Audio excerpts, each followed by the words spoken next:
입니다. 아멘. 예, 이제 여름이 지금 눈앞에 다가왔습니다. 보통은 그 7월 말부터 시작이 되지만 이 날씨가 점점 더워지는 것으로 인하여서 벌써 휴양지가 이제 다 열렸고, 그렇기 때문에 지금부터 또 많은 인구들이 모이기 전에 이 떠나는 사람들이 많이 늘어나고 있습니다. 그래서 저는 이 사람들에게 질문을 많이 합니다. 요즘 또한 저도 질문을 많이 받는 이야기지만, 요즘 어디를 가느냐 이렇게 말을 할 때 사실 좀 놀라는 것 중에 하나가, 많은 사람들이 그렇게 휴가 계획을 잡지 않는다는 것입니다. 한편으로는 그 아무리 물가가 오르고 해도 이 휴식만큼은 양보할 수 없다고 가는 사람들도 있는가 하면, 이 삶이 참 팍팍한데 어떻게 그렇게 갈 수가 있냐라고 말을 하는 사람들이 있습니다. 물론 저도 질문을 받았습니다. 그러니까 저는 이렇게 대답을 했습니다. 충북 괴산으로 이렇게 수련회도 있고, 그리고 태국에도 여름 휴가를 가기로 했다. 근데 이 말을 듣자마자 그런 이야기를 하는 것입니다. 참 팔자가 좋다고. 이렇게 경기가 어려울 때 나는 지금 먹고 살기에 걱정이 많은데 어떻게 이렇게 놀러 갈 틈이 있냐라고 이야기를 하는 것입니다. 사실 이 말에는 그 사람뿐만 아니라 우리나라 사람들 전반의 그 의식이 깔려 있다고 봅니다. 그것은 뭐냐면, 이 사회 전반적으로 쉬는 것에 대해서 대단히 부정적이라는 것입니다. 물론 지난 이야기이긴 하지만, 이 토요일 날 주 5일제를 한다 그랬을 때 그 말이 어땠습니까? 우리나라 사람들 이제부터 놀고 먹기 때문에 나라가 망한다, 기운다는 말도 정말 많았다는 것입니다. 그리고 잠시의 쉼도 없고 이 긴장을 유지하라는 말, 유행어처럼 하나 나오는 게 있는데, 그것은 긴장하라는 말입니다. 군대에서 정말 많이 들었던 말이고, 회사에서도 정말 많이 들었던 말입니다. 제가 이 회사에 다닐 때 그 중간에 이렇게 일주일에 한 번씩 조회를 할 때가 있습니다. 그때는 모든 이 공장 직원들이 다 모이고, 거기에서 최고의 위치인 이 공장장이 이렇게 있는데, 보통은 이 공장장이라고 하면 여러분들이 어떻게 생각을 할지 모르지만, 제가 다녔던 기업은 꽤나 대기업이어서 이 공장장의 위치가 정말 높았습니다. 근데 이 공장장의 이 연설 같은 게 사람들의 귀에 들어오겠습니까? 이 연설 같은 걸 하는데 하나하나 꾸벅꾸벅 다 줍니다. 그러니까 이 공장장님이 벌컥 화를 내면서 소리를 질렀습니다. 여기 이렇게 회사를 다니는데 저기 저렇게 졸고 앉아있고 사람을 다 가리키면서 이렇게 야단을 치는 겁니다. 사실 일을 하면 그렇습니다. 새벽에 아침 일찍 일어나서 이렇게 8시간, 9시간 일을 하고서 사실 이 조회에 들어가서 졸지 않으면 그게 비정상인 겁니다. 하지만 이 졸고 있는 사람이 잘못을 하는 것이라고 우리나라에선 이렇게 이야기를 하지 않습니까? 또 TV에도 그렇습니다. 그 TV에서 이제는 고인이 된 사람이지만 그 이주일이라는 유명한 코미디언이 있었습니다.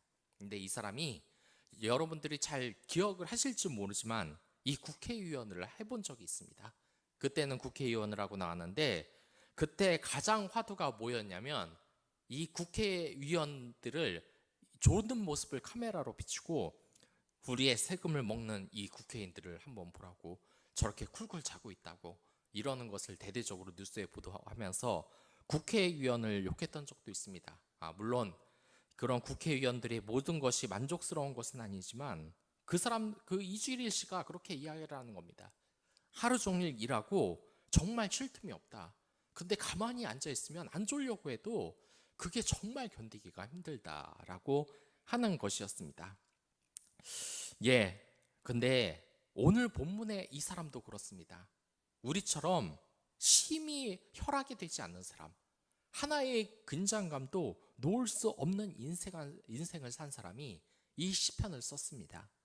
그게 누구겠습니까? 바로 이 다윗입니다. 이 다윗은 그 양치기 때도 이 긴장감을 항상 유지하고 있었습니다. 막내이기 때문에 그렇게 많은 무시를 당했지만 그 사랑하는 양들을 보호하기 위해서 공과 사자와 1대1 대결을 펼쳤던 사람입니다. 또한 나중에 이 골리앗과 싸울 때는 어땠겠습니까? 그 긴장감은 아예 말을 할 필요가 없었습니다. 만약에 잠깐만 생각을 한다면 이 골리앗의 칼에 목이 떨어지고 말았을 겁니다. 또한 이렇게 공을 세웠을 때 다윗의 삶이 어디 안정이 됐습니까? 그렇지가 않았습니다. 싸움을 너무 잘한다는 이유로 이 사울 왕이 질투를 받아서 언제 어디서 죽을지도 몰랐습니다. 이 실제로 사울 왕은 이 다윗을 암살하기 위해 암살 단원들을 파견했는데 이 다윗이 그때도 긴장감을 유지 안 하고 있었다면 바로 죽지 않았겠습니까? 그리고 왕이 됐을 때는 이 긴장감이 어디 사라졌냐? 절대로 그렇지 않습니다. 이번에는 자신의 아들이 이 반란을 일으켜버려서 이 압살롬이 왕이 되고자 하는 욕심 때문에 반란을 일으켜서 이 다윗은 그 반란에 의해서 쿠데타에 의해서 멀리 쫓겨난 적이 있지 않았습니까? 정말 쉴 틈이라고는 전혀 없는 이 다윗이 오늘의 말씀을 쓴 것입니다. 이 말씀을 보면은 어떤 것이 되어 있냐면 이렇게 긴장감 높은 삶을 산 사람이 내가 평안히 눕고 자기도 하리니 라고 이야기를 하고 있습니다. 잠시라도 마음을 놓으면 이 무너질 것 같은 이 사람이 가장 큰 휴식, 나는 쉬기도 하고 눕기도 한다라고 이야기를 하는 것입니다. 사실 여러분들이라면 어떻겠습니까? 이 다윗의 입장이면 어떻겠습니까? 사실 이 세상이 정말 좋아진다고는 하지만 사실상 우리 사회가 많은 긴장감을 유지하고 있는 것이 사실입니다. 사실 저는 이 어렸을 때 일을 할 때에도 참 그러한 것을 많이 배웠습니다. 이 긴장감을 늘 유지하고 살아가는 것. 제가 이제 그 군대에 갔다가 그 훈련소에 그 엄격한 훈련을 받고 이제 자대 배치를 받았습니다. 근데 자대 배치를 받자마자 어느 정도 교육을 내고 바로 이렇게 또 작업에 투입이 되어서 그때 땀도 참 많이 나고 또한 얼굴에 흙탕물이 참 튄 것 같았습니다. 그래서 이렇게 열심히 일을 하고 있는 도중에 그래도 아직 들어오지 얼마 안 된 사람이라서 잠시 내무반에서 대기를 하라는 말을 들었습니다.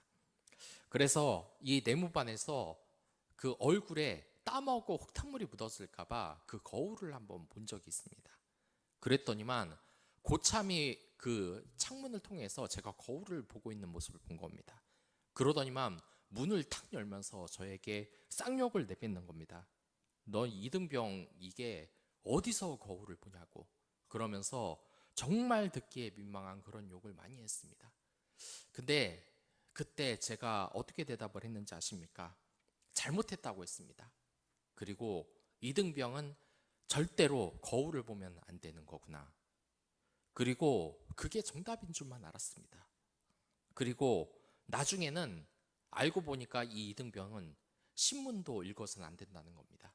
그리고 고참의 허락 없이는 어디 앉아서도 안 되고 또한 이 고참보다 이 조회에서 조금이라도 늦으면 안 된다는 겁니다. 사실 우리의 이 삶이 군대와 같지 않습니까? 저는 이러한 군대의 그러한 수직적인 문화에서 늘 고통을 받았던 것 같습니다. 물론 나라를 지키는 사람들이지만 이 아르바이트를 하나 직장을 가다 보면은 상사들이 이런 말을 꼭 합니다. 자네 군대 다녀왔지. 이게 무슨 말입니까? 군인처럼 긴장감을 유지하면서 일을 하라고 하는 것입니다. 그래서 정말 이때가 힘들었고 이 직장에서도 이 쉼을 누릴 수 없는 긴장의 상태가 계속되고 많은 스트레스를 받고 있다는 것을 알게 됐습니다.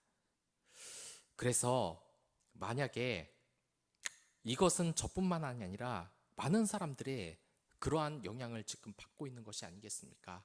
쉬지를 못하니까 이 사회 전반적으로 정말 늘 긴장감이 조성되고 계층 간의 갈등, 많은 갈등이 일어나고 이 정신적으로도 이 스트레스가 우리의 가장 큰 적이 아니겠습니까? 이 본문은 이 다윗이 자신에 대해서 말하고 있는데 이 다윗은 좀 특별한 이야기를 합니다. 내가 먹기도 하고 쉬기도 한다는 것입니다. 왜냐하면 내 모든 삶을 주관하는 것이 하나님이라고 하시기 때문입니다. 이 다윗은 정말 험난한 일을 당했던 사람입니다. 어찌 보면 우리보다 더 긴장감을 높이 사며 살아야 할 사람이지만 그는 마음을 놓고 쉰다고 하고 있습니다. 근데 어떻게 이렇게 할 수 있겠습니까? 저는 이 군대에서도 그렇고 이 사회에서도 그렇고 정말 힘들 때 정말 그 고참들은 어마어마한 권한을 갖지 않습니까? 사람들을 막 이렇게 무자비하게 폭행을 하기도 하고 벌을 세울 수 있고, 그때 잠시 잠깐 담배를 피러 나오라라고 이렇게 해서 그때 담배를 피는 사람이 참 많았습니다. 그때는 저는 물론 하지 않았지만 말입니다. 근데 제가 회사를 다니니까 이 비슷한 경험이 또 나오는 겁니다.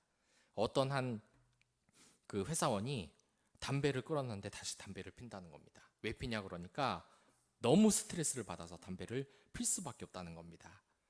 이 미국에서도 이러한 문제가 예전에 대단히 심각을 했습니다. 왜냐하면 이 베트남 전쟁에서 이 삶이 너무나 긴장감이 심하다 보니까 이 베트남에 참전했던 이 미군들이 모두 마약에 빠져들고 만 것입니다. 근데 그것을 할 수밖에 없었다고 이야기를 합니다. 왜냐하면 언제 죽을지 모르고 너무나 삶이 팍팍하기 때문에. 그래서 그 마약에 위지하면서 모두가 제약이면서 정말 힘들었다고 이야기를 하는 것입니다. 하지만 이 다윗은 그런 사람들과 전혀 그의 푸는 방법이 달랐습니다.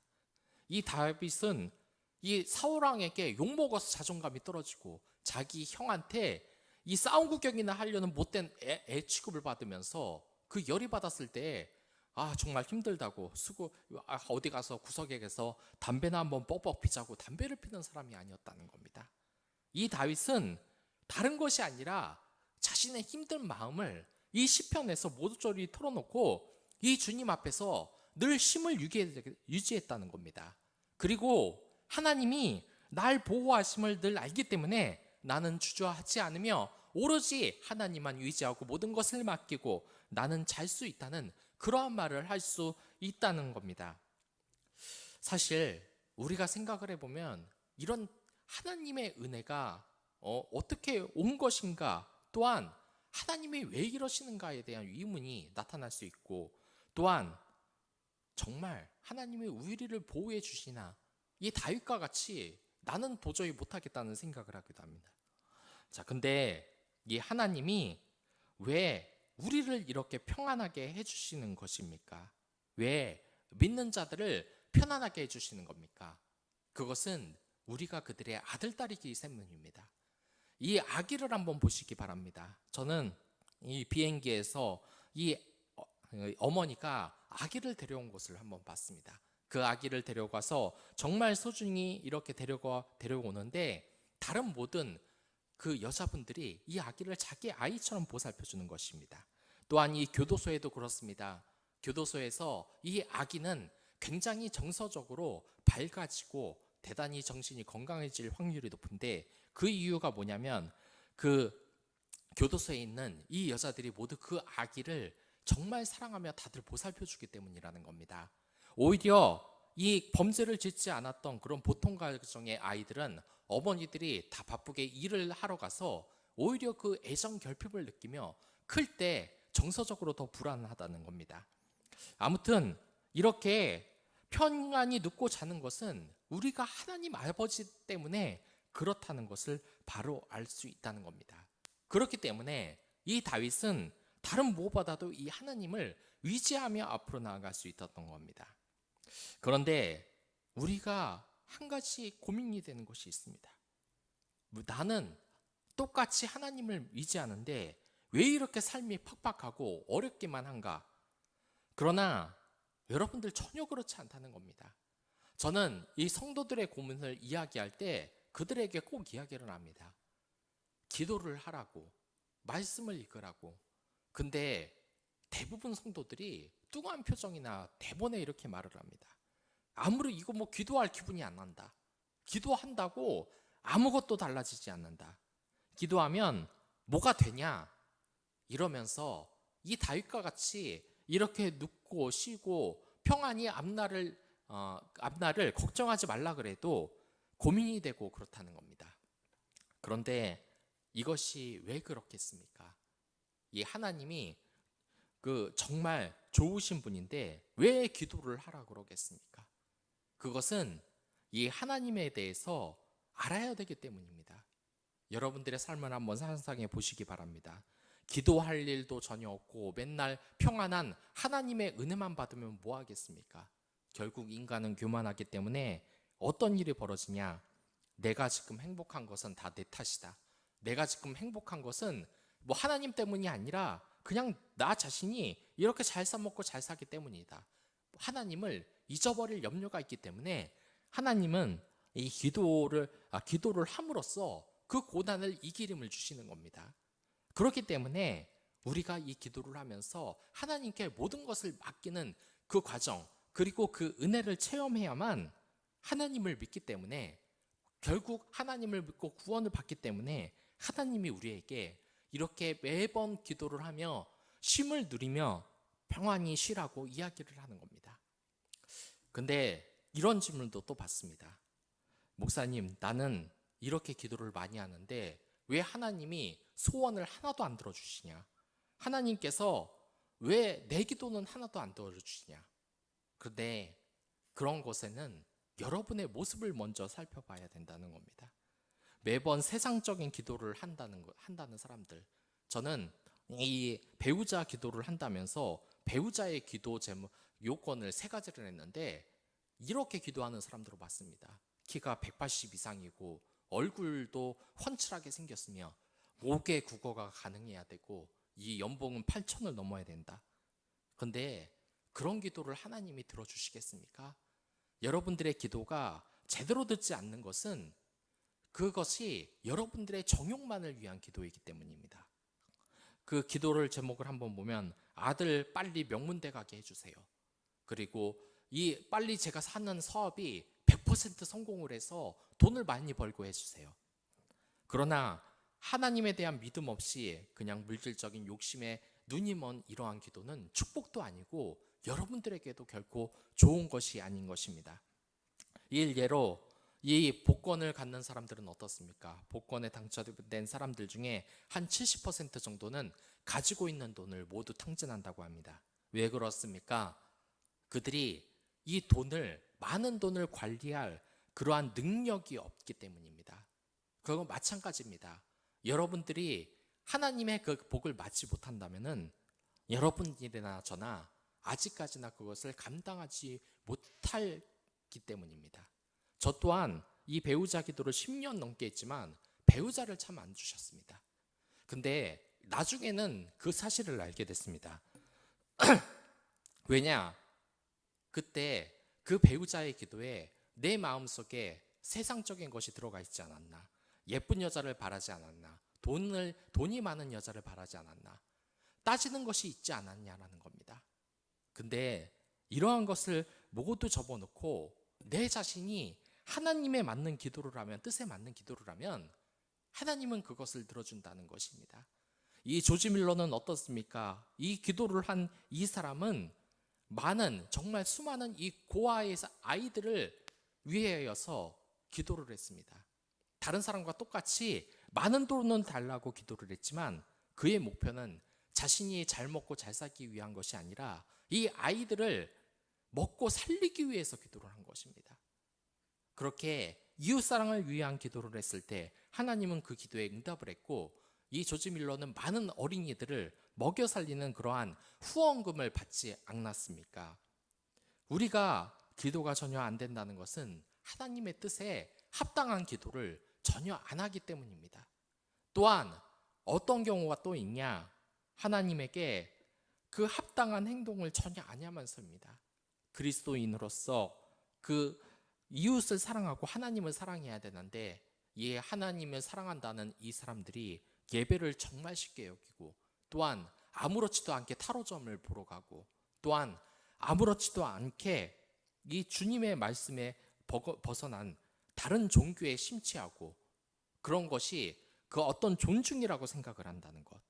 그리고 또 하나는 이렇게 하나님을 사랑한다고 하면서 이웃사랑을 전혀 실천하지 않으며 이 회사에서는 세상 사람 못지않게 아주 잔인하게 밑에 사람을 긴장시키는 상사가 되는 경우가 이러한 경우입니다.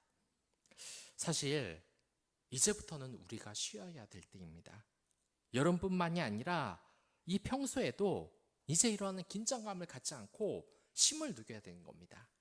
옛날에 이런 광고가 있었습니다. 수고한 당신 떠나라, 이러한 것이 광고 말입니다. 근데 이 말이 진짜 좋은 말 같습니다.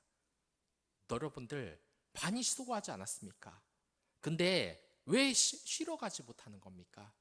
이 회사에서도 어렸을 때는 이 열심히 공부, 또한 이 군대에서는 긴장감을 일으키면서 이 복무를 하고, 직장에서는 또한 열심히 일을 하고, 언제 쉰다는 것입니까? 물어보면은 어디도 간다고 하지 않고. 저는 이 예전에 그 인디업 사업을 하는 이 미션으로 그러한 선교를 하시는 분의 이 저서를 한번 읽어본 적이 있습니다. 그러니까 이분은 미국에 있는 이 인디언들에게 복음을 선포하는 그런 것입니다. 근데 그것이 어떤 부분이냐? 그냥 이 교회를 세워놓고 이렇게 시작하려 하는 것이 아니라 자신의 은사인 이 사업가적인 이 기질로서 그 사업가로서 이 선교를 하면서 그 사업체에 다니는 이 인디언들을 그리스도인으로 만들기 위해서 했다는 겁니다. 근데 이 선교사분이 정말 힘든 부분이 하나 있었답니다. 그건 뭐냐면 이 인디언들과 일을 하면은 정말 속이 터진다는 겁니다. 왜냐? 이 인디언들이 일을 전혀 안 한다는 겁니다. 그러니까 뭐 하나 시켜놓으면은 우리나라 사람들은 빠듯빠듯하게 그 시간을 다 채워서 아주 긴장감 있게 철저하게 해놓는데, 이 인디언 사람들은 보면 그거는 뭐 시선을 돌리면 다 어디 놀러다가 갔다는 겁니다. 그리고 그러니까 이 제대로 일을 하지 않으니까 이것 때문에 너무 힘들어한다는 겁니다. 이 인디언들을 사랑하고 선교 복음을 선포해야 되는데 가면 갈수록 미워진다는 겁니다. 그리고 저는 그 2002년 월드컵에서 그 아프리카 독일 국가대표와 이 카메룬 그 축구 경기를 본 적이 있습니다. 그때 그 해설가가 이러한 말을 했습니다. 사실 이 카메룬 사람들은 그 축구 성진국인 독일만큼 굉장히 능력이 뛰어난 사람이다. 근데 이 결과가 카메룬이 2대0으로 독일에게 지는 겁니다. 그랬더니 이 해설자가 이러한 말을 하는 겁니다. 사실 이 카메룬 사람들이 능력은 세계적인데 게을러가지고 축구를 못한다. 근데 그 말에 부끄럽게도 저도 수능을 했습니다. 아, 쟤네들은 게을러서 참 축구를 못하는 거구나. 근데 이것이 나중에 큰 문제라는 것을 알았습니다. 어째서 우리가 그들을 함부로 게으르다 마다 이렇게 평가할 자격이 있는 것입니까? 우리가 어쩌면은 사회 전반적인 문제가 게을러서는 안 된다, 어떻게든 움직여야 된다라고 사람을 압박하고 하는 것으로 인하여서 이 사회적인 갈등, 부자가의 갈등, 세대 간의 갈등이 지금 일어난 것이 아니겠습니까? 저는 교회 공동체에서도 이런 목사님의 설교를 정말 많이 듣습니다. 뭐냐면 교회 안에 있지 말고 제발 좀 밖에 나가라. 저 밖에 나가서 뭐라도 좀 하고 이 세상 속에 살아가면서 복음을 전하라. 근데 이게 처음에는 은혜가 됐지만 어느 순간 이게 은혜가 안 되는 것 같습니다. 왜냐? 이 청년들이 교회에서 뭐 하겠습니까? 이 세상에서 정말 힘들고 그러한 가정에서 이 교회로 오면 어떻습니까? 이 권사님이 웃어주고 또한 목사님이 웃어주고 이러한 환한 분위기 속에서 이 하나님께 쉼을 누리려고 그런 어떤 재충전의 기회로 이 교회에 예배에 나오고 수요 예배도 나오고 귀무기도에도 나오고 수련회에도 다 나오고 성교에도 나오고 그리고 여러 가지 이 행사에 다 나오고 무슨 어린이 주일학교가 무슨 여름 성경학교 있다면 교사로 참가를 하고 이러니까 정말 은혜롭지 않습니까? 그런데 그 은혜 받는 청년에게 교회가 뭐라 그러는지 아십니까? 쟤 백수야. 그러니까 자꾸 교회 오는 거다. 할 일이 없으니까. 근데 이게 저희들이 발전해야 될 점이 아니겠습니까? 왜 교회는 그 청년이 그냥 자신의 직장을 잡고 일할 때를 기다려주지 못하는 겁니까? 그 청년이 하나님의 말씀에 위로를 받고 휴식을 취하고 나가는 데까지 기다리지를 못하고 열심히 기도하고 교회 공동체를 사랑하는 그 청년을 일을 안 하는 백수 또한 백조로 몰아세우는 거냔 말입니까? 저는 그 대학을 졸업하니까 할 수 있는 것이 아예 없었습니다. 사실 이 편입시험에 너무 지쳐서 공부도 하기 싫었습니다. 그래서 평소에는 이 디자인이나 그런 쪽에 대단히 머리가 빠르다 보니까 이 디자인 회사에 가서 일을 했는데 월드급이 제대로 안 나왔습니다. 근데 일은 정말 죽도록 시켰습니다. 밤새도록 8시 반, 9시 출근도 아닙니다. 8시 반에 출근을 시켜서 6시 반에 끝난다고 하는데 1시간 더 사람을 땡겨 쓰고 그리고 퇴근은 제대로 했냐? 퇴근도 제대로 없었습니다. 점심시간은 1시간도 보장해주지 않았고 중간에 뭘 시켜놓고 그거 빨리 먹고 그냥 일을 시키라고 자꾸 지시를 했고 월급도 제대로 나오지 않고 또한 밤새도록 일을 해서 다음날 오후 5시까지 일을 했는데 사장이란 사람은 저한테 와서 하는 말이 뭐냐? 너는 젊으니까 더 일해야 된다. 너희는 이런 거 아무것도 아니다. 언제는 제가 예비군 통지서를 받으러 이 동사무소에 가니까 저를 거기에 끌고 가면서 너는 이런 데 올 시간이 없다. 일을 해야 된다. 이렇게 말하는 것입니다. 근데 제 마음이 그때 어떻겠습니까? 이 회사 당장 때려친다 하고 그만뒀습니다. 근데 우리가 이 교회 공동체도 사회도 지금 쉼이 없어지고 있습니다. 그냥 잠시 군대에서 거울을 봤다는 이유로 고참에게 갈굼을 당해야 되고 이 코미디언들 방송사의 코미디언은 어떻습니까? 이 코미디언은 그 신인 개그맨일 때 반바지도 못 입는다고 합니다. 여자들도 그 일정한 스타일을 벗어나면 고참에게 호되게 혼난다고 하고 이 구타는 말할 수가 없다고 합니다. 그러니까 이러한 갈등 간의 계층으로 쉼 없이 우리가 달려오면서 얻은 것이 무엇이냐 말입니까? 이제는 수도한 당신들이 모두 떠날 때입니다. 하나님 앞에서 쉼을 누리고 우리에게 갖춰진 것, 이제 여름 수련회가 있지 않습니까? 또한 그리고 여러 가지 이 행사들, 여름 성경학교가 있고 이 여름에 또한 휴양지가 있고 여러 가지가 있지 않습니까? 여러분들의 삶이 팍팍하다는 거 알고 있습니다. 사실 저 또한 그런 걱정이 없는 것이 아닙니다.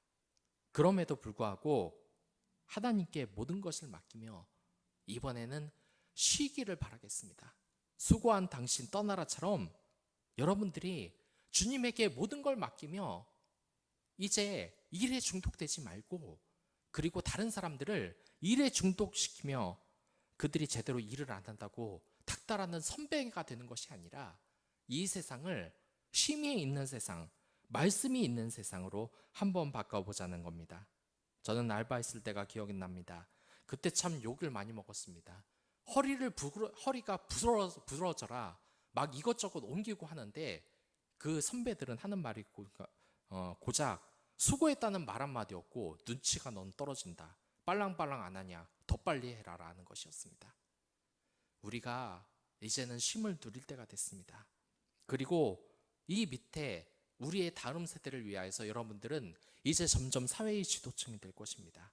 무슨 국회의원 대통령이 된다는 소리가 아니라 여러분들이 이 가진 그러한 분야에 대해서 여러분들이 베테랑이 되고 이제 선배로서 그 일을 진두지휘하게 되게 된다는 겁니다. 그렇다면 여기에서 이 하나님이 우리의 자녀를 이 다윗을 눕게 하고 또한 휴식을 줬던 것처럼 여러분들도 휴식을 주시기 바랍니다. 그것이 진정한 이웃사랑이라는 것입니다. 우리가 이웃사랑을 더 신철하면 믿지 않는 자들이 이 그리스도인을 보면서 위로를 받지 않겠습니까? 저는 어렸을 때 참 기억이 납니다. 제가 이 들어갈 때마다 환하게 웃음을 지어주시면서 저를 환영해 줬던 그 권사님. 그래서 제 머릿속엔 항상 기억이 남습니다. 아, 교회 사람들은 참 친절하구나. 날 사랑해주는 사람이 많구나. 우리가 이제 그러한 역할을 해야 된다는 겁니다. 이 교회 예배당에서만 환희 웃고 밖에 나가서는 이상한 짓을 하고 돌아다니는 게 아니라 우리 교회라는 것은 예배당이 아니라 사람이라는 것을 여러분들 모두 아실 겁니다. 여러분들이 교회이기 때문에 이 직장에서든 사회에서든 그곳에서 환한 웃음을 보며 그들에게 더위를 잊게 하는 시원한 물 한 잔을 건네는 그런 시원한 사람이 되고 휴양처가 되는 그러한 사람이 되기를 원하겠습니다. 또한 우리나라처럼 이렇게 긴장감이 심하고 계속해서 이를 죽도록 시키는 나라가 없다고 합니다. 이제부터 더욱더 따뜻한 시선으로 밑에 부하 직원, 후배들을 보는 것이 어떻겠습니까? 그들이 바쁘게 움직이며 선배들을 원망하고 욕하는 게 아니라 이제는 하나가 되어 정말 말 그대로 가족같이 그들을 아끼는 사람들, 여기에 나오는 이 하나님처럼 다윗에게 눕기도 하고 자기도 하고 내가 모든 일을 다 할 테니까 너는 기도하면서 평안히 쉬어라 하는 것처럼 우리가 그런 역할을 감당한 것이 어떻겠습니까? 이제 여름 수련회 또는 기도회 그리고 이 여름 휴가에 많은 것을 충전 받으시기 바라겠습니다. 그리고 이러한 휴식이 여름뿐만이 아니라 365일 이어지며 쉼을 누리는 여러분들이 됐으면 좋겠습니다. 그 말씀 속에서 쉼을 누리는 여러분들이 됐으면 좋겠습니다. 그럼 다 같이 기도하도록 하겠습니다. 하나님 아버지 감사합니다.